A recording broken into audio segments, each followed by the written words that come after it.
নমস্কাৰ বন্ধুসকল মই কেশৱ ভয়েস অফ ইউথ চেনেলত আপোনালোক সকলোকে পুনৰবাৰ স্বাগতম জনাই আমাৰ কাৰেণ্ট এফেয়াৰ সিৰিজৰ অন্য এটা ভিডিঅটো আৰম্ভ কৰিবলৈ লৈছো বন্ধুসকল এই কাৰেণ্ট এফেয়াৰ সিৰিজৰ ভিডিঅসমূহ আগন্তুক হ'বলগীয়া ডাইৰেক্ট ৰিক্ৰুটমেন্টৰ গ্ৰেড 3 গ্ৰেড 4 আৰু আসাম পুলিচ আৰু ষ্টেট লেভেলৰ যিকোনো পৰীক্ষাৰ কাৰণে হেল্পফুল হোৱাকৈ প্ৰস্তুত কৰা হৈছে গতিকে আশা কৰো আপোনালোকে ভিডিঅসমূহ চাই উপকৃত হ'ব যদি চাই ভাল পায় তেন্তে লাইক কমেন্ট কৰিবলৈ নাপাহৰিব আৰু লগতে শেয়াৰ কৰিব গতিকে আহক আজিৰ এই ভিডিঅটো ষ্টাৰ্ট কৰো আজিৰ প্ৰথমটো কোৱেশ্চন হৈছে which organization organize the regional conference on e governance in Guwahati কোনটো সংস্থাই গুৱাহাটীত ই গভৰ্নেন্সৰ আঞ্চলিক সন্মিলনৰ আয়োজন কৰিছিল এটো ৰিসেন্টলি হৈ যোৱা ইভেন্ট এটা হয় গতিকে এটো সম্ভৱ আপোনালোক জ্ঞাত ইয়াৰ শুদ্ধ উত্তৰটো হৈছে option B DARPG department of administrative reforms and public গ্ৰেভিয়েন্স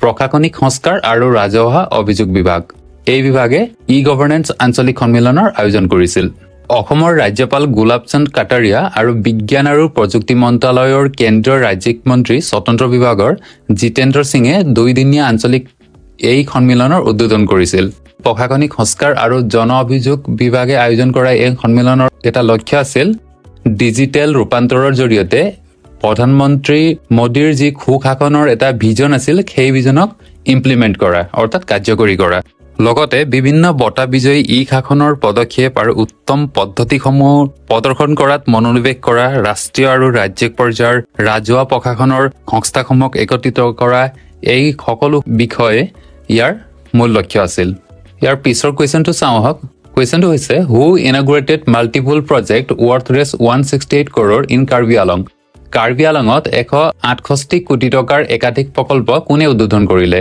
এটো ৰিসেন্টলি হৈ যোৱা এটা ইভেন্ট হয় অসমৰ সো সকলোৱে সম্ভৱ নিউজত চাইছে গম পাইছে ইয়াৰ শুদ্ধ উত্তৰটো হৈছে option C chief minister Himanta Biswa Sarma মুখ্যমন্ত্ৰী শৰ্মাই কাৰ্বি সমাজৰ চহকী সামাজিক সাংস্কৃতিক পৰম্পৰা আৰু ইয়াৰ প্ৰাচীন বিশ্বাসৰ ওপৰত আলোকপাত কৰিছিল লগতে এই ইয়াত উদ্বোধন কৰা প্ৰকল্পসমূহৰ ভিতৰত আছিল তাৰালাংছৰ তেৰটালিন অডিটৰিয়াম টাৰ্চিং টেৰন লেকুং হাপে বহুমুখী ক্ৰীড়া কমপ্লেক্স আৰু কাৰ্বি কেপিটেল কমপ্লেক্স আদিৰ দৰে বহুতো প্ৰকল্প ইয়াত উদ্বোধন কৰা হৈছিল ইয়াৰ পিছৰ কুৱেশ্যনটো হৈছে which of the following states has launch India's first 100% electric bike taxi service তলৰ কোনখন ৰাজ্যই ভাৰতৰ প্ৰথম 100% ইলেক্ট্ৰিক বাইক টেক্সি সেৱা আৰম্ভ কৰিছে এটো এটা ৰিসেন্ট হৈ যোৱা ইভেন্ট হয় ইয়াৰ শুদ্ধ উত্তৰটো হৈছে অপচন ডি অসমত 100% ইলেক্ট্ৰিক বাইক টেক্সি সেৱা আৰম্ভ কৰা হৈছে ASTC অৰ্থাৎ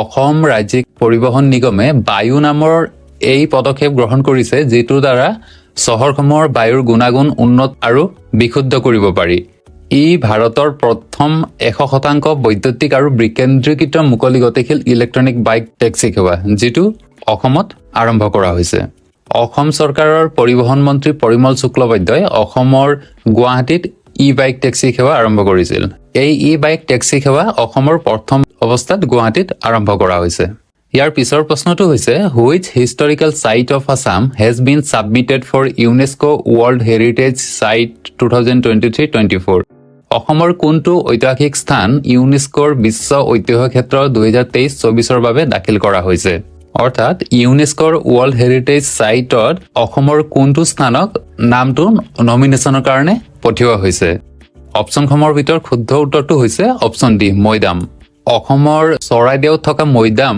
ইউনেস্কোৰ বিশ্ব ঐতিহ্য ক্ষেত্ৰৰ বাবে মনোনীত কৰা হৈছে বৰ্তমান ভাৰতত ইউনেস্কোৰ 40টা ঐতিহ্য ক্ষেত্ৰ আছে এই 40টাৰ ভিতৰত 32টা সাংস্কৃতিক খণ্ডৰ আৰু 7টা প্ৰাকৃতিক আৰু এটা মিশ্ৰিত লগতে অসমত প্ৰাকৃতিক খণ্ড দুটা আছে কাজিৰঙা ৰাষ্ট্ৰীয় উদ্যান আৰু মানস ৰাষ্ট্ৰীয় উদ্যান এই দুখন ৰাষ্ট্ৰীয় উদ্যানে 1985 চনৰ ডিসেম্বৰ মাহত ইউনেস্কোৰ দ্বাৰা বিশ্ব ঐতিহ্য ক্ষেত্ৰৰ মৰ্যাদা লাভ কৰিছিল আপোনালোকে জানেনে এই মৈদাম কাক কয় মৈদাম হৈছে আহোম বংশৰ ৰজা ৰাণী বা কোনো সম্ভ্ৰান্ত লোকক য'ত সমাধি কৰা হৈছিল বা সমাধিস্থ কৰা হৈছিল সেই সমাধিৰ টিলাটোকে মৈদাম বুলি কোৱা হয় এই মৈদাম শব্দটো টাই শব্দ ফ্ৰাংমাই দাম বা মাই তামৰ পৰা উদ্ভৱ হৈছে ফ্ৰাং মানে কবৰত ৰখা বা কবৰ দিয়া আৰু বান মানে মৃত্যুৰ আত্মা আৰু এই ইউনেস্কোৰ ফুল ফৰ্মটো হৈছে United Nations Educational Scientific and Cultural organisation.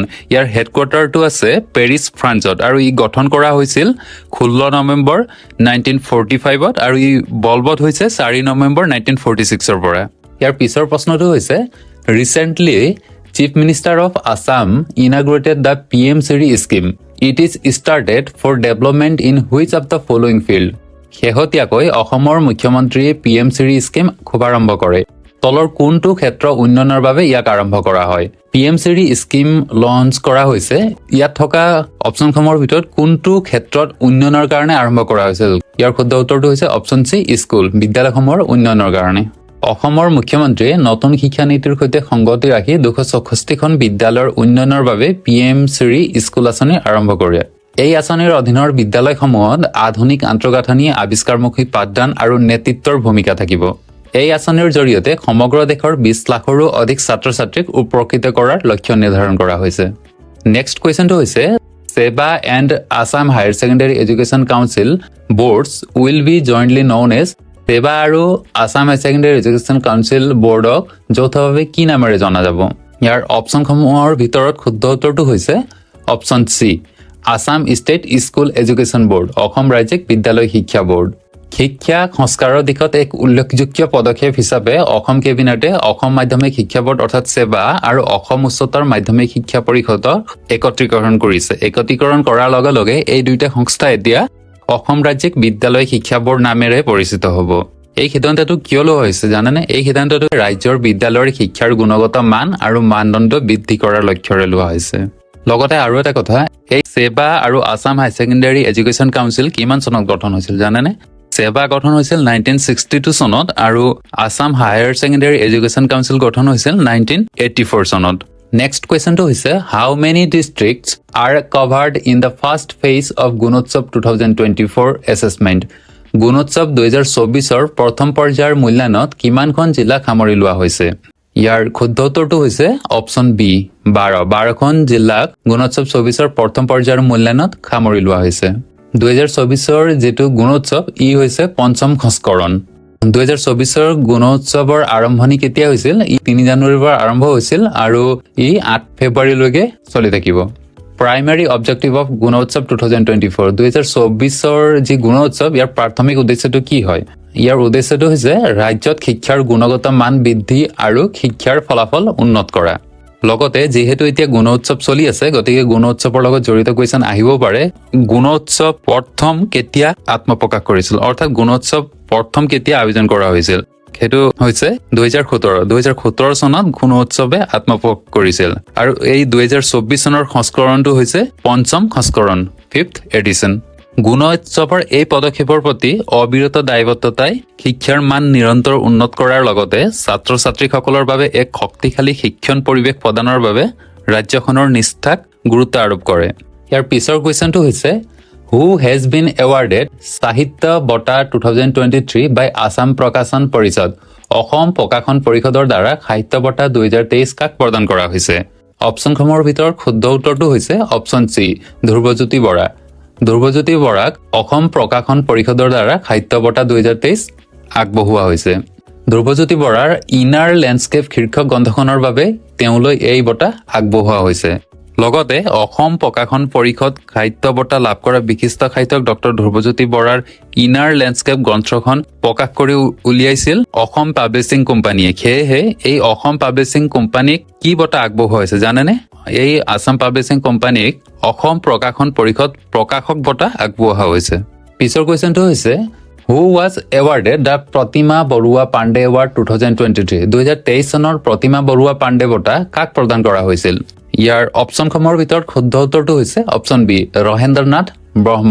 ৰহেন্দ্ৰনাথ বৰ্মক প্ৰতিমা বৰুৱা পাণ্ডে বঁটা 2023 প্ৰদান কৰা হৈছে। সদৌ অসম ছাত্ৰ সন্থাই আগবঢ়াই অহা এই প্ৰতিমা বৰুৱা পাণ্ডে স্মাৰক বঁটা লোক সংস্কৃতিৰ একান্ত সাধক ৰহেন্দ্ৰনাথ বৰ্মলৈ আগবঢ়োৱা হৈছে। ৰহেন্দ্ৰনাথ বৰ্ম হৈছে কোকৰাঝাৰৰ দোতমাৰ আঙঠিহাৰৰ এজন নিবাসী।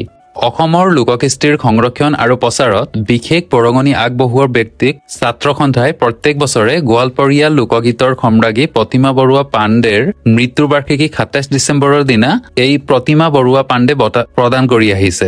এইবাৰ গুৱাহাটীৰ চানচাৰিস্থিত শ্বহীদ উদ্যানত থকা প্ৰতিমা বৰুৱা পাণ্ডেৰ প্ৰতিমূৰ্তিৰ সন্মুখত এই বঁটাটো প্ৰদান কৰা হৈছে। ইয়াৰ পিছৰ কুৱেশ্যনটো হৈছে who has been appointed as the new tax commissioner of Assam.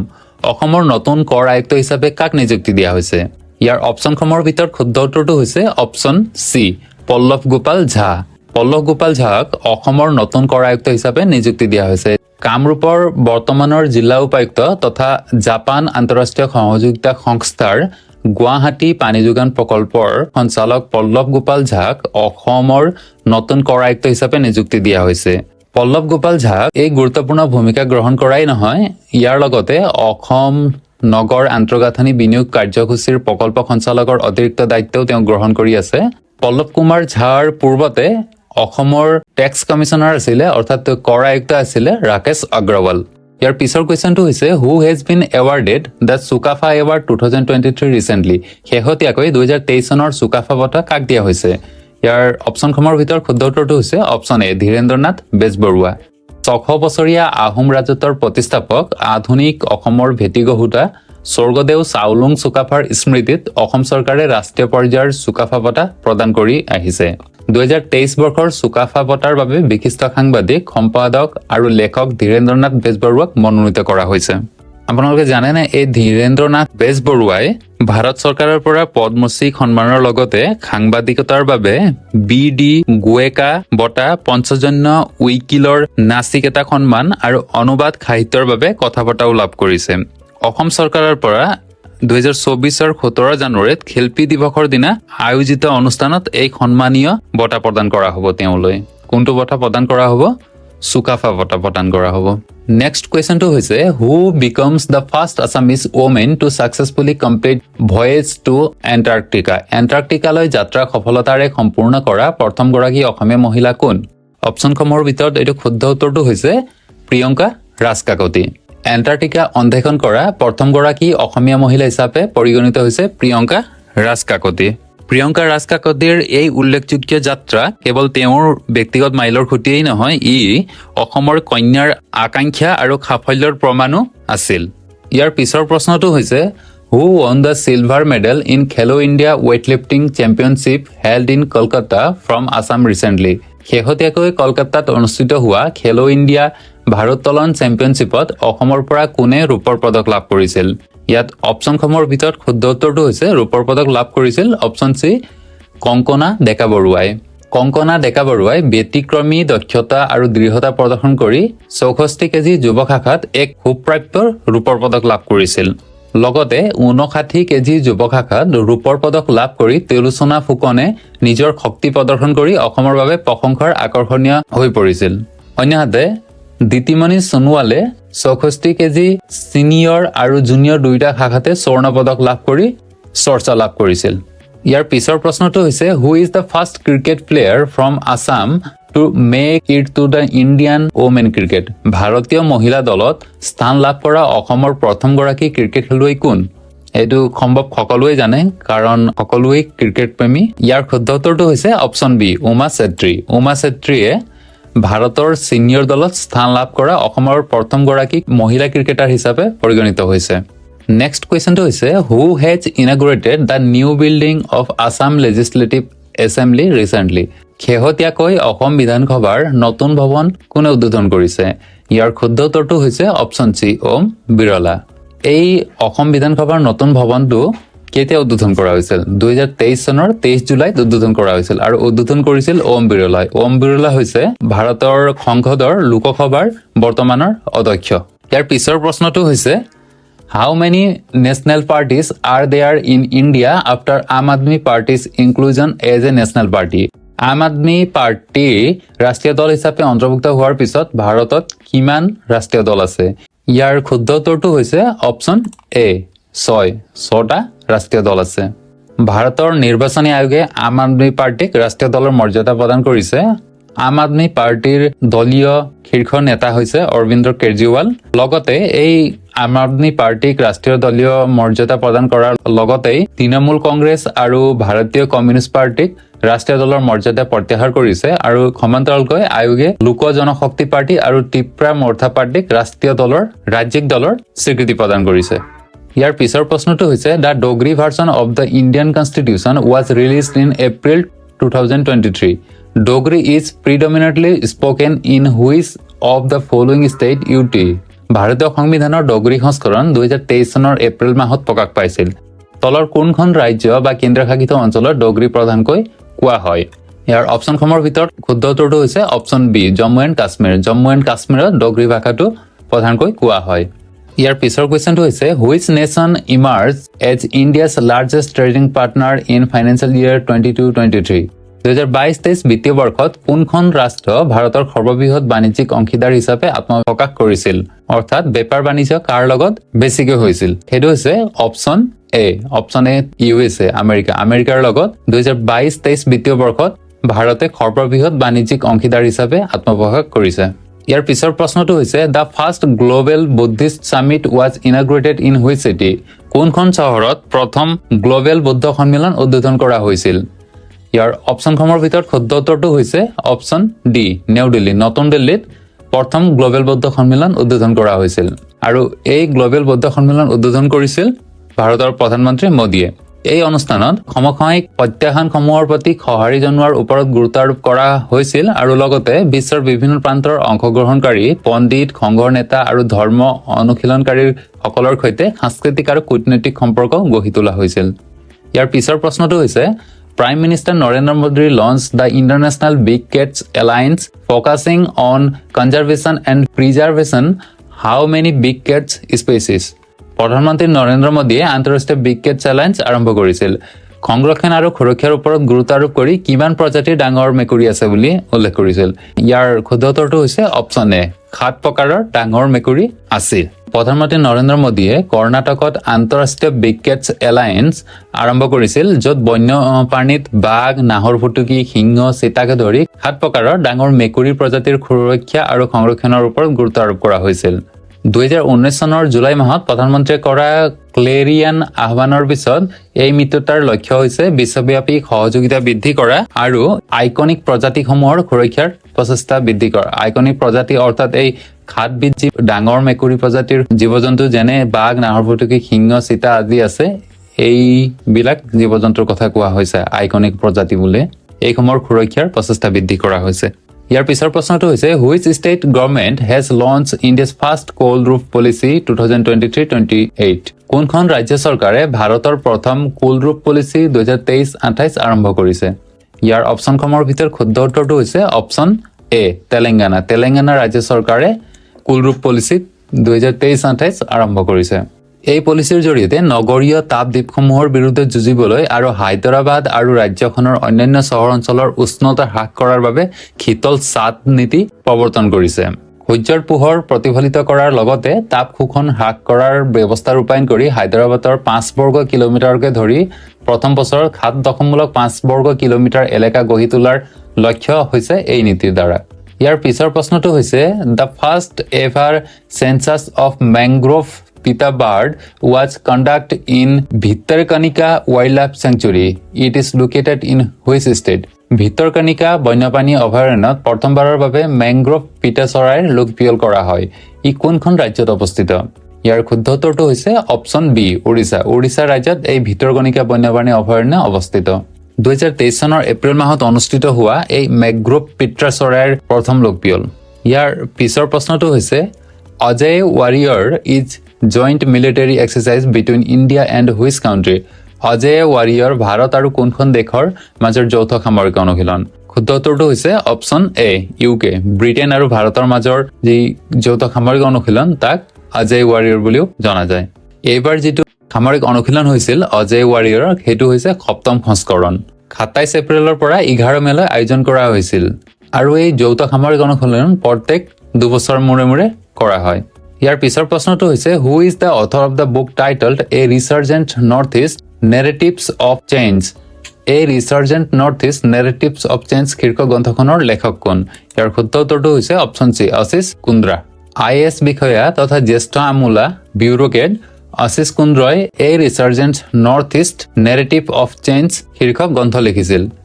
গ্ৰন্থখনত উত্তৰ পূব ভাৰতৰ ইতিহাস আৰু ইয়াৰ জনসাধাৰণৰ ওপৰত গুৰুত্ব আৰোপ কৰা হৈছিল। এই কিতাপখন 2023 চনৰ 21 এপ্ৰিলত নতুন দিল্লীৰ এক অনুষ্ঠানত মুক্তি পাইছিল। আজিৰ ভিডিঅ'ৰ অন্তিমটো কুৱেশ্যন হৈছে what is the name of the traditional dress worn by the Anjali Singh while scaling mount Kilimanjaro? Kilimanjaro পৰ্বত স্কেলিং কৰাৰ সময়ত অঞ্জলি সিঙে পিন্ধা পৰম্পৰাগত সাজ পোছাকৰ নাম কি? ইয়াৰ শুদ্ধ উত্তৰটো হৈছে অপশ্যন বি লুৱানচাৰী। হিমাচল প্ৰদেশৰ কাংগাৰ জিলাৰ অঞ্জলি শৰ্মাই লুৱানচাৰী নামেৰে পৰিচিত হিমাচল প্ৰদেশৰ পৰম্পৰাগত সাজ পোছাক পৰিধান কৰি আফ্ৰিকাৰ মাউণ্ট কিলিমাঞ্জাৰোত সফলতাৰে আৰোহণ কৰিছিল। তেওঁ লক্ষ্য লৈছে পাহাৰৰ শৃংগত গাদ্দী সংস্কৃতি আৰু পৰম্পৰাক প্ৰচাৰ কৰা। এই মাউণ্ট কিলিমাঞ্জাৰো হৈছে আফ্ৰিকাৰ আটাইতকৈ ওখ পৰ্বত। ইয়াৰ উচ্চতা হৈছে 5,895 মিটাৰ আৰু ই বিশ্বৰ আটাইতকৈ ডাঙৰ মুক্তভাৱে থিয় হৈ থকা পৰ্বত।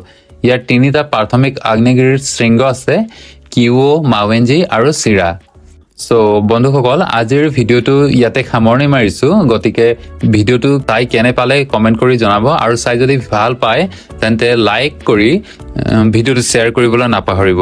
আৰু যদি আপুনি প্ৰথমবাৰ আমাৰ চেনেলত ভিডিঅ' চাই আছে তেন্তে চেনেলটো ছাবস্ক্ৰাইব কৰি নটিফিকেশ্যন বেল অন কৰি ৰাখিব। তেতিয়াহে আমাৰ চেনেলত আপলোড হোৱা এনেধৰণৰ এডুকেশ্যনেল ভিডিঅ' লগতে বিভিন্ন ইনফৰ্মেটিভ ভিডিঅ'বোৰ সহজতে চাবলৈ সুবিধা পাব। আজিলৈ ইমানতে সামৰণি মাৰিছোঁ। ধন্যবাদ।